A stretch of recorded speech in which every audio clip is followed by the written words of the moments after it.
შიდა პოლიტიკურ პროცესზე სასაუბროდ რადიო იმედის სტუდიაში ჩვენ ანალიტიკოს ბატონ გიორგი ქაჯაიას მას მისლობთ გამარჯობა. გამარჯობა მივესალმებით თქვენს მსმენელს. მადლობა სტუმრობისთვის. რამდენიმე წუთის წინ თბილისის საქალაქო სასამართლოში დაუსწრებლად გიორგი გახარიას სახვითის ღონისძიების სახით პატიმრობა დაუსწრებლად შეეფარდა. ჩვენ ვიცით რომ სისხლის სამართლებრივი დევნა დაიწყო, იქ ორ ეპიზოდზე იყო საუბარი, ერთი 20-21 ივნისის ღამესთან დაკავშირებით და მეორე ჩორჩანას ეპიზოდი საგუშაგოს თემატიკა და სწორედ რამდენად ვიცი, აი ჩორჩანას ეპიზოდთან დაკავშირებით ახვითის ღონისძიების სახით პატიმრობა დაუსწრებლად შეეფარდა გიორგი გახარიას. ეს თემატიკა გუშინდოს შემდეგ ძალიან აქტიურია, შეფასების საგანია ოპოზიციურ ველზე, ამიტომაც ჩვენი დიალოგი მით უმეტეს ახლა სასამართლომ ასეთი გადაწყვეტილება მიიღო, ამ თემატიკის თქვენი მხრიდან შეფასებით უნდა დავიწყოთ და შემდეგ ამ ჭრილში განვავრცოთ ის პროცესი და ის რეალობა, როგორშიც ახლა არის შიდა პოლიტიკური ველი და კონკრეტულად ოპოზიციური სივრცე. კი ბატონო, საკმაოდ მძიმე ბრალდებაა, როდესაც წარსულში ერთ-ერთ აქტიურ პოლიტიკოს ესეთი რაღაც ტერიტორიის დაკარგვას გედავებიან და ზოგადად მოდი აი ცოტა რომ გავშალო ეს საკითხი, ხომ, გადავხედოთ, როდესაც გიორგი გახარიამ დატოვა ქართული ოცნების გუნდი და პრემიერობიდან წავიდა ოპოზიციაში, ხომ? ჯერ კიდევ 2021 წლიდან ბუნდოვანი იყო, ფაქტია გამოჩნდა რომ ბუნდოვანებას ჰქონდა ადგილი თავისი პოლიტიკური ნაბიჯებიდან გამომდინარე, იმიტომ რომ ქართულმა საზოგადოებამ განსაკუთრებით თვითმმართველობის არჩევნების შემდეგ ვერ გაიგო 2021 წელს გულისხმობ, თუ საითკენ მიდიოდა და რაკურსი ჰქონდა ბატონ გახარიას. ამბობდა რომ რაღაცაზე მტკიცებულებები ჰქონდა, მაგრამ ჩვენ მათ შორის როგორც მოქალაქეებმა არ ვიცი თუ რა მტკიცებულებაზე საუბრობდა 20 ივნისთან დაკავშირებით. ჩორჩანას საკითხი საერთოდ არ იყო მაშინ დღის წესრიგში, ხო? დღეს ძირითადად საპარლამენტო საგამოძიებო კომისიის შემდეგ როდესაც ანუ ქრონოლოგიურად რომ მივყვეთ, შემდეგ იყო 2024 წლის არჩევნები, თითქოს გაერთიანდა იმ ოპოზიციასთან ერთად, ანუ რადიკალურ ოპოზიციას, როდესაც გულისხმობთ, შემდეგ მათაც გამოეყო და ამის შემდეგ მოხდა მისი დაბარება, კონკრეტული კითხვები არსებობდა, რასაკვირველია, ლეგიტიმურად არჩეული ხელისუფლების საპარლამენტო კომისიის მიერ და სწორედ იქ ამოტივტივდა და იქ გავიგეთ ჩვენ საზოგადოებამ, რაც ჩვენთვის არ იყო ასე ვთქვათ ცნობილი, რომ არსებობდა შეკითხვები ჩორჩანას საქმესთან დაკავშირებით. ქართველი ადამიანისათვის, განსაკუთრებით პოლიტიკოსისათვის ყველაზე მძიმე ბრალდება, რაც კი შესაძლოა რომ არსებობდეს, ეს არის ქვეყნის ღალატი და ეს არის დაკარგული ტერიტორიებში, ასე ვთქვათ, შენი წვლილს რომ გედავებიან, ხომ? დაიწყო სამართლებრივი მოკვლევა და რა მივიღეთ ჩვენ, ანუ რა გააკეთა ბატონმა გახარიამ, დატოვა ქვეყანა და შესაძლოა ითქვას, რომ იმის ნაცვლად, რომ დამოუკიდებელი სასამართლოს წინაშე წამდგარიყო და რაღაცა კითხვები, რომელზეც არსებობდა პასუხი გაეცა, ანუ ფაქტი არის, რომ ადამიანი იმყოფება საზღვრებს გარეთ, ხომ და იმიტომ მოხდა დღეს რაც მოხდა დაუსწრებლად წარუდგინეს ბრალი. ანუ მე ამით იმის თქმა მინდა, რომ საზოგადოებისთვის რომ იყოს ცნობილი, რომ ის არათანმიმდევრული, არაპროგნოზირებადი პოლიტიკური ნაბიჯები, რომელიც ბატონმა გიორგიმ გააკეთა 2021 წლის შემდეგ, ხელისუფლებიდან წამოსვლის შემდეგ, ხომ? ძალიან ბევრ კითხვის ნიშას აჩენს, მე რასაკვირველია არ ვიცნობ ამ საქმეს, ეს უფრო კომპეტენტური ადამიანები, რომლებიც ჩართული არიან საგამოძიებო პროცესებში, გასცემენ და მოხფენენ ნათელს თუ რასთან გვაქვს საქმე რეალურად და უბრალოდ ძალიან გულდასაწყვეტია და გულსატკენია, რასაკვირველია და თითეული ქართველის აზრის ეგარი, რომ როდესაც შენ იყავი მაღალი თანამდებობის პირი, შესაძლოა ითქვას, რომ ქვეყანაში პირველი გადაწყვეტილების მიმღები პირი, როდესაც ესეთი ბრალდება შენი მისამართით არსებობს, ქვეყნიდან არ უნდა მიდიოდე და შენი სიმართლის დამტკიცებისათვის ბოლომდე უნდა იბრძოდე შენს ქვეყანაში, სადაც იყავი გადაწყვეტილების მიმღები. გულისხმობ, უნდა დარჩენილიყო საქართველოში და ყველა კითხვაზე ამომწურავად გაეცა პასუხი.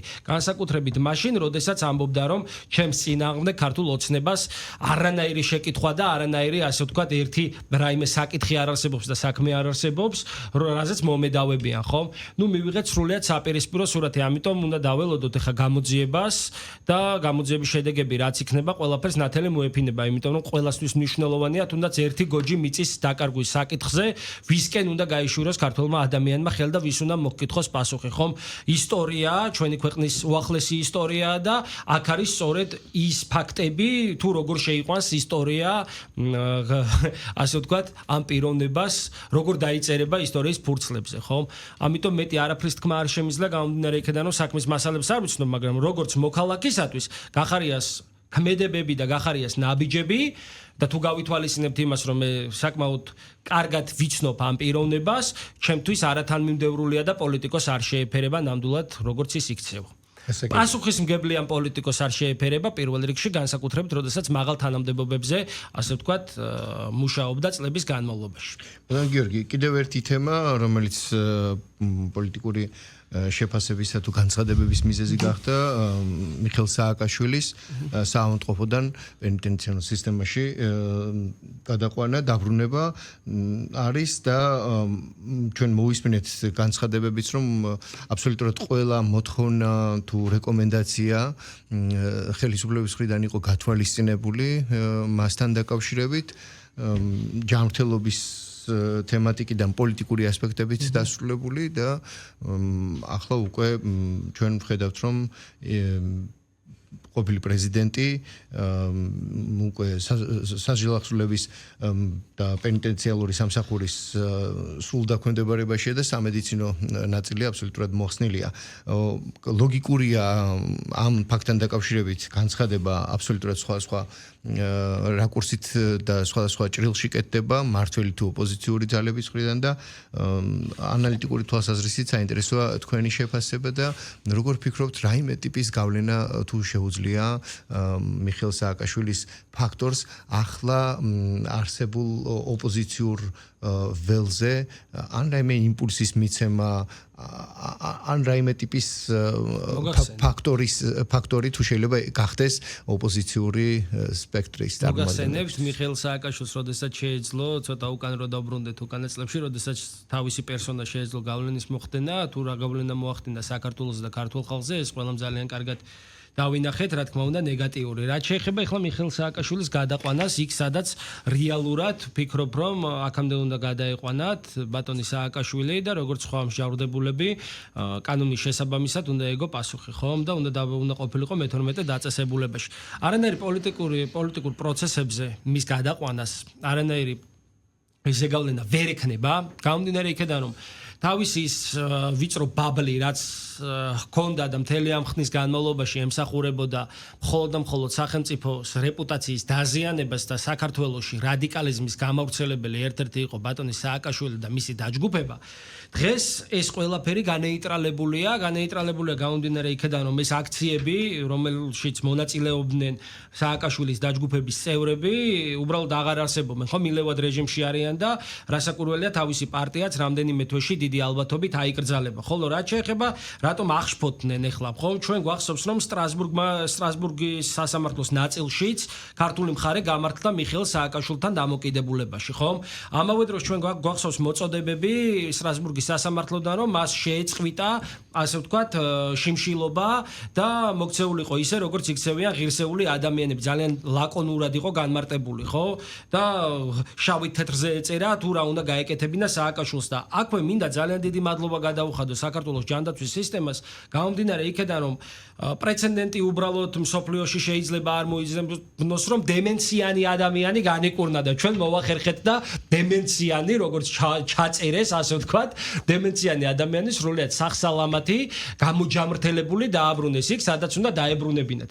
ასევე მოდი კიდევ გადავიდეთ უკან და ვთქვათ, რომ მიხეილ სააკაშვილს მე უკვე აღარ მოვიაზრებ, როგორც საქართველოს მოქალაქეს, ის არც არის საქართველოს მოქალაქე, პრეცედენტი დაუშვა ქვეყნის პრეზიდენტმა თავის სამშობლოზე, რომელსაც 9 წლის განმავლობაში მართავდა, თქვა უარი მოქალაქეობაზე, ხომ? და გამოვიდა თავისი ახალ წამოჩიტული პოლიტიკანი, ეს ბატონი სანიკიძის ბიჭს გულისხმობდა, თქვა პირდაპირ მოგვიწოდა, რომ მიხეილ სააკაშვილსო, როდესაცო გადაყავთო მე-12 დაწესებულებაშიო, გადაყავთო უკრაინელი მაღალჩინოსანიო, ანუ თვითონ აღიარებენ ეს ადამიანები, ხომ? და ამიტომ ძალიან დიდი მადლობა უნდა გადავუხადოთ ჩვენ ვივამედის წარმომადგენლებს, ძალიან დიდი მადლობა უნდა გადავუხადოთ ქართულ ხელისუფლებას, ვინაიდან და უკრაინელებმაც მადლობა უნდა გადაგვიხადონ, იმიტომ რომ დანაშაულებრივი სინდიკატის შემქმნელი ადამიანი, რომლის გარშემო გარშემოც არსებობს უამრავი კითხვა და არსებობს რამდენიმე სისხლის სამართლის დანაშაული ქვეყნისა და საზოგადოების წინაშე ჩადენილი და ამავე დროს გაქცეული უკრაინაში და უკვე უკრაინის მოქალაქე და მაღალჩინოსანი წარმოიდგინეთ როგორ უპატრონა ქართულმა ხელისუფლებამ ხო ქართულმა ხელისუფლებამ და საქართველოს ჯანდაცვის სისტემამ რომ სრულიად განკურნებული ლაქშერული ცხოვრებიდან დავაბრუნეთ იქ სადაც უნდა დაბრუნებულიყო და ანუ ყველაფერზე კითხვებზე უკვე ცინიზმია მიშა სააკაშვილის გარშემო და რაღაცა ის ავანტურისტი ერთხელ და სამუდამოდ ხომ უნდა დასრულდეს ეს სააკაშვილის ბელადომანია საქართველოში და უნდა დასრულდეს ის რომ მიშამ შეჭამა მიშამ არ შეჭამა მიშა რაღაცა ცუდად არის კუჭიტკივა და ასე შემდეგ და ასე შემდეგ ეს არ არის დღევანდელი ქართველი ხალხის დაკვეთა ეს ქართველი ხალხისთვის არის ყოვლად ამაზრზენი მიუღებელი და უკვე დაიღალა ეს საზოგადოება და რაც შეეხება კიდევ პოლიტიკური დღისასრიგიდან გამომდინარე ჩვენ ქვეყანა რომელიც ორიენტირებული ვართ რომ ეკონომიკური ზრდა გქონდეს წლიდან წლამდე სადაც კორუფციის დონე უნდა იყოს რაც შეიძლება შემცირებული სადაც ინვესტორები უნდა შემოვიდნენ და საგანმანათლებლო რეფორმები უნდა გატარდეს ამით არის ხელისუფლება დაკავებული და ძალიან მივესალმები და რასაკვირველია ეს ფაქტები ჩვენთვის პრიორიტეტულია და არა ის თუ ხვალ რასიზამს მიხეილ სააკაშვილი შეჭამს ფაფას თუ არ შეჭამს ფაფას და რასაკვირველია როგორც მოქალაქის პოზიციიდან გამოვალ და ეს არის ვინც უყურებდა საგამოძიებო კომისიას განსაკუთრებით იმ ხალხის თავარი მოთხოვნაც რომ მიშა უნდა ყოფილიყო იქ სადაც გუშინ გადაიყვანა სასჯელ აღსრულების ასე ვთქვათ პენტენციურმა სამსახურმა ამიტომ გამომდინარე იქიდან მიშა ეხა მე-12 დაწესებულებაში იქნება თუ ვივამეთში იქნება სადაც არ უნდა ყოფილიყო ამდენი ხნის განმავლობაში და ასე ვთქვათ კიდე გარეჩარევების შედეგად აღმოჩნდა ამდენი ხნის განმავლობაში გაჩერებული არანაირ პოლიტიკურ ზეგავლენას არ მოახდენს იმიტომ რომ ქართული პოლიტიკა ახალ სიცოცხლეს იძენს როგორც ხვდებით კონტურებიც გამოიკვეთა და წარსულში გაჭედვა ნიშნავს გაჭედვას ყველაფერში და ამიტომ ხა მიშაზე სასაუბროთ უბრალოდ დროც არ დავკარგოთ გასაგებია ჩვენს რეალობაში 4 ოქტომბრის არჩევნები იყო ალბათ მორიგი წყალგამყოფი ბევრი მიმართულებით კონკრეტულად კი თუნდაც ოპოზიციურ სივრცეში სადაც მანამდე ბოლო საპარლამენტო არჩევნების თვის და საპარლამენტო არჩევნების შემდეგ ჩვენ გაერთიანების ახალ ელემენტებს თითქოს ვაკვირდებოდით, აქ ეცადა ყოფილი პრეზიდენტი სალომე ზურაბიშვილი მას მოერგო გამაერთიანებლის ფუნქცია და არ დაგავიწყდეთ ბოდიში ყოფილ პრეზიდენტს უკვე რუსეთის აგენტი უწოდეს მამლის ყივილამდე სამჯერ დაგმო იმ ოპოზიციამ რომელთან ერთადაც მაგიდაზე იყო და აკრიტიკებდა ხელისუფლებას და სალომე ზურაბიშვილის განსაკუთრებული როლიც არის ყველაფერი იმაში რაც 2024 წლის არჩევნების შემდეგ თბილისის ქუჩებში ხდებოდა ეს უბრალოდ ცნობის კიდევ ერთხელ რომ გავიხსენოთ რეპლიკა მიღებულია კითხვას დავასრულებ ამ ყველაფრის შემდეგ ჩვენ თითქოს ერთი ქოლგის ქვეშ გაერთიანების ოპოზიციური სივრცის გაერთიანების მცდელობამ ცივი შხაპი მიიღო 4 ოქტომბრის არჩევნების სახით, როდესაც ნაწილი ბოიკოტის რეჟიმში დარჩა, ხოლო ნაწილმა არჩევნებში მონაწილეობა მიიღო. თან ვაკვირდებით ახლა ჩვენ სურათსა და პროცესს, რომელიც პოლიტიკურ ველზე რაღაცა ცვლილების ელემენტებს კვეთრად გვაძლევს, იმიტომ რომ ვაკვირდებით მოვლენებს, სადაც მოქალაქეები არიან, რომლებიც ოპოზიციური სპექტრის ხარდამჭერები იყვნენ და 4 ოქტომბრის არჩევნებამდე ვიხილეთ ჩვენ პოლიტიკური ლიდერების დაკავების ფაქტები და 4 ოქტომბრის არჩევნების შემდეგ განვითარებული მოვლენების გამო თითქოს ერთის მხრივ დაბნეულობა, მეორეს მხრივ აგერ ახლა არის საუბარი რომ ერთიანი ოპოზიციური კიდევ ერთხელ იქნება ასე ვთქვათ ერთობლივი აქცია პროდასალური პარტიებისა და ამასობაში ჩვენ მუდმივად მისვენთ, როდესაც ოპოზიციურ სპექტრში მიუხედავად ასეთი დაგსაქსულობა თითქოს არის მაინც ხაზგასმით გზავნილები ელექტორატის მიმართ, რომ ჩვენ გვაერთიანეს ევროპული ფასეულობა, ევროპული ბიუროკრატია და მართველი პარტიის წარმომადგენლების მხრიდან ყოველთვის იყო იმაზე მითითება, რომ ეს არ იყო მათი დამოუკიდებელი თამაში, არამედ იყო ევროპული სივრციდან ევრობიუროკრატიის და ზოგადად დაკვეთით შესრულებული დიდი პოლიტიკური თამაშის შედეგები. მოკლედ, ორ კითხვას ვაერთიანებ. ერთის მხრივ როგორ ხედავთ პოლიტიკური სივრცის გაერთიანებისა თუ დაგსაქსულობის პერსპექტივას და ამ პოლიტიკურ ჩვენში და პოლიტიკურ ველზე რა პერსპექტივას ამჩნევთ? ნახეთ, თქვენ ახსენეთ, რომ ასე ვთქვათ, პროდასავლური ძალები, ხომ? ესენი არც ერთი პროდასავლური ძალა არ არის, უბრალოდ 2020 ბოლო 12 წლის განმავლობაში ხომ აქტიურად იყვნენ ჩართული, ასე ვთქვათ, ქვეყნისთვის მავნებლურ საქმიანობაში, მაგრამ განსაკუთრებით როდესაც ქართულმა ოცნებამ მიიღო კანონი გამჭირვალობის შესახებ, აი ამის შემდეგ და უკრაინის ომის შემდეგ უფრო 2022 წლის 24 თებერვლის შემდეგ დიახ, კატალიზატორის ფუნქცია შეასრულა ამ ომმა, გააქტიურდნენ ევრობიუროკრატები, რომლებიც მოკალათებულნი არიან ბრიუსელში, ვინაიდან ის შავი ფული, რომელიც ჩასხმული იყო ამ ოპოზიციურ სპექტრში და რომელიც იგზავნებოდა NGO სექტორის დაფინანსებისათვის, უბრალოდ მოუწევდა დეკლარირება თუ საიდან, როგორ, რანაირად და რაში ხარჯება და გამომდინარე აქედან ვერ დააფინანსებდნენ იმ ექსტრემისტულ ქმედებებს, რომლის მოთავენი ჩვენს ქვეყანაში რაც ხდებოდა, სწორედ ის ძალები, გარე ძალები იყვნენ,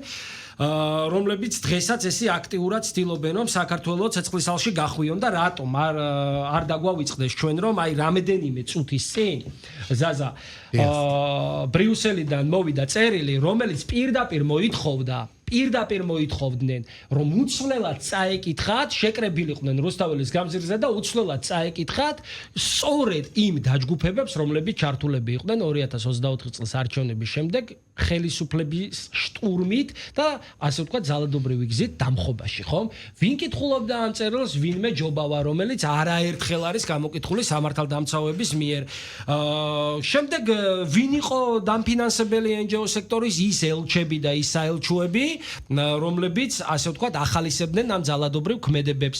ვინ იყო ამათი მოკავშირე და ვინ გააკეთა განცხადებები ბატონმა ჰერჩინსკიმ, ბატონმა ფიშერმა, ხო? ანუ ვინც იყო ელჩი და არის ელჩი გერმანიის წარმომადგენელი, საერთოდ რომ კიდევ უკან რომ გადავიდეთ, საფრანგეთის საელჩომ ბოლო მომენტში გასცა გრანტი იმ არასამთავრობო ორგანიზაციის წარმომადგენლებზე, რომლებიც ჩართული იყვნენ ასევე ამ ექსტრემისტულ ქმედებებში.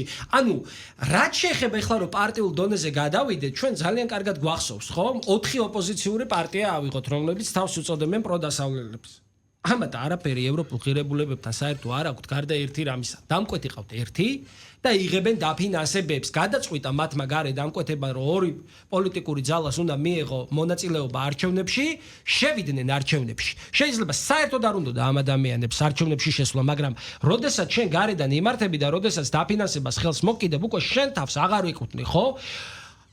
ის ადამიანები წარმოიდგინეთ, როგორი დავალდებულები იყვნენ გარი აქტორებთან, რომ ზოგი ციხეში შევიდა.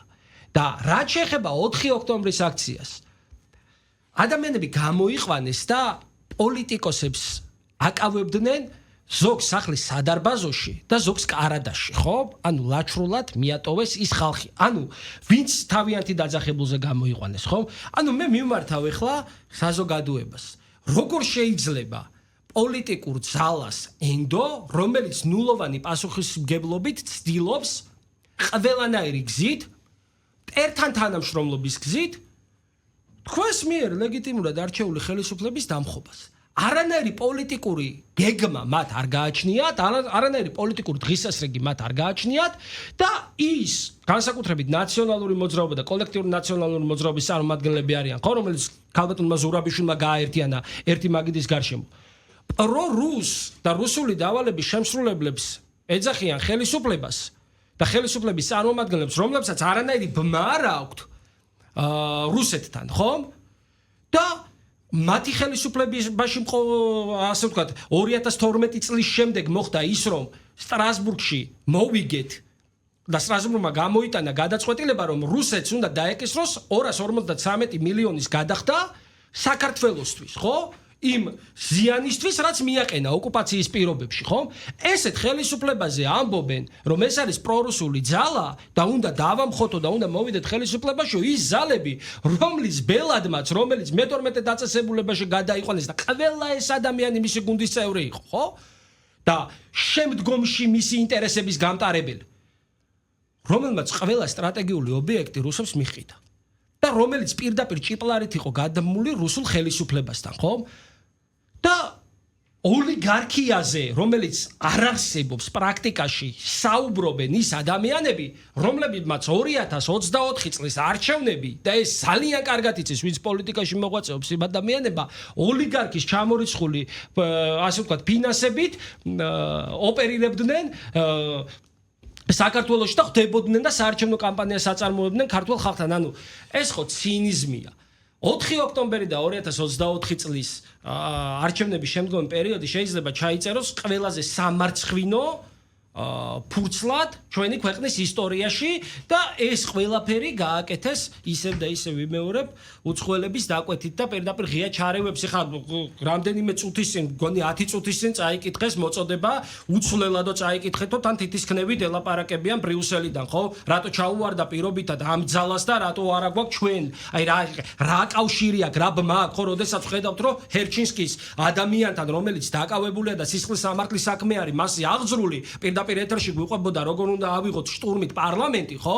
მასთან არის მიმოწერაში და რაღაცა კოჰაბიტაციაშია, ხო? ანუ რა უნდა ვიფიქროთ? მოუწოდებს ხელისუფლება რომ გააკეთეთ განცხადება, იყო თუ არა ის კანონიერი, რაც გააკეთეს ამ ძალებმაო და დუმილს ვიღებთ, ხო? ანუ და ყველაზე მნიშვნელოვანი კიდევ ერთი, მარკო რუბიომ მოუწოდა ევროკავშირის წარმომადგენლობას, რომ თქვენ მიუთით, რომ თქვენ ვერ გვასწავლითო ამერიკის შეერთებული შტატებმა როგორ უნდა დაიცვას თავისი თავი, თვითონ ევროკავშირში მყოფი დეპუტატები გამოვიდნენ და პირდაპირ ევროკავშირის თავმჯდომარე დაადანაშაულეს, ხომ? რომ არასწორად იქცევით და ღია ჩარევებს აწარმოებს სხვადასხვა ქვეყანაშიო და დემოკრატიისთვის ზირგამომთხელ საქმიანობას ეწევითო და მეტი ახლა ვინ უნდა მოუწოდოს, ხო? აი მეტი ჩვენი ხელისუფლება ყველანაირად მზად არის და ქართველი ხალხიც ყველანაირად მზად არის რომ ინტეგრირება მოხდეს ევროკავშირთან, მაგრამ თუ არ იქნება თავისუფალინება, რა თქმა უნდა, ჩვენ სუვერენიტეტს, დამოუკიდებლობას, თავისუფლებას და ჩვენს თავმოყარეობას პირველ რიგში ვერავის ვერ გადავაბიჯებინებთ. გასაგებია. ჩვენ მართალია კიდე რამდენიმე წელი არანაირი არჩევნები არ გვექნება, მაგრამ ახლა ისეთი პროცესები მიმდინარეობს ქართულ პოლიტიკურ სცენაზე, რომ ოპოზიციურ სივრცეში არის შესაძლებლობა იმისა, რომ ალბათ გამოჩნდნენ ახალი ძალები პოლიტიკაში ყოფნის მსურველი. აი ამ პერსპექტივას როგორ ხედავთ და როგორ ფიქრობთ, რამდენად გააჩნია ამ მცირე რიცხოვან პატარა სახელმწიფოს იმის შესაძლებლობა, რომ ჩვენ ვიხილოთ ძველი სახეების გარდა ახალი სახეებიც პოლიტიკურ სცენაზე. ძალიან კარგი კითხვაა და აი ისე იმედიანად ვარ განწყობილი, რომ აუცილებლად არსებობენ კიდევაც ჩვენს ქვეყანაში გონიერი, განათლებული ახალგაზრდები, რომლებისთვისაც მნიშვნელოვანი არის ქვეყნის სუვერენიტეტის დაცვა და დამოუკიდებლობა და მათ შესწევთ იმის უნარი, რომ ხელისუფლებას ღირსეული ოპონირება გაუწიონ ამა თუ იმ საკითხში, რომ ვფიქრობ კიდევაც, რომ დემოკრატიის სიჯანსაღისათვის და თვითონ ოცნების ხელისუფლებისათვის ერთ-ერთი ჰაერივით საჭიროა, რომ ჩვენს ქვეყანაში შეიქმნას კონსტრუქციული ოპოზიცია, რომლებიც ხელისუფლებასთან კოორდინირებულ რეჟიმში შესაძლოა განსხვავებული პოზიციების და მიუხედავად მოახერხონ ის, რომ ქვეყნისათვის ერთობლივად იზრუნონ და არა ის, რომ რაღაცა საკანონმდებლო ორგანოს და კანცელარიას მოლოტოვის კოქტეილები ესროლონ და პოლიციელები რაღაცა ხლაპუშკებით, ასე ვთქვათ, დააზიანონ. ამიტომ ვიმედოვნებ, რომ ყველა ეს კონტურები გამოჩნდა და ძალიან კარგია და ვამბობ, რომ ძალიან იმედიანად ვარ გამომდინარე იქიდან, რომ ბევრ ადამიანთან მაქვს კომუნიკაცია, რომლებიც მზად არიან, რომ რაღაც პასუხისმგებლობები აიღონ ქვეყნის წინაშე, საზოგადოების წინაშე და იყვნენ პოლიტიკის ნაწილი და იმ თამაში მიიღონ მონაწილეობა, რასაც პოლიტიკა ჰქვია, ხომ და განსხვავებით აი სირაკლემას პოზაში მყოფი პოლიტიკოსებისაგან და ოპოზიციური პარტიებისაგან, რომლებიც არანაირი პასუხისმგებლობის აღება არ უნდათ, მაგრამ ელექტორალურ მხარდაჭერას ასე ვთქვათ, ითხოვენ და ეს გამოჩნდა კიდევაც, როდესაც ბოიკოტის რეჟიმში დარჩნენ. ეგ არის სწორედ ის, რომ ნულოვანი პასუხისმგებლობით მინდა ხელისუფლებაში მოვიდე. ამათი დრო უნდა დამთავრდეს და სწორედ როდესაც ველი მოსუფთავდება და განცდა არ გაუჩნდებათ ახალგაზრდებს იმისა, რომ ეს გასრული 30 წლიან წრეზე წასული პოლიტიკანები მათაც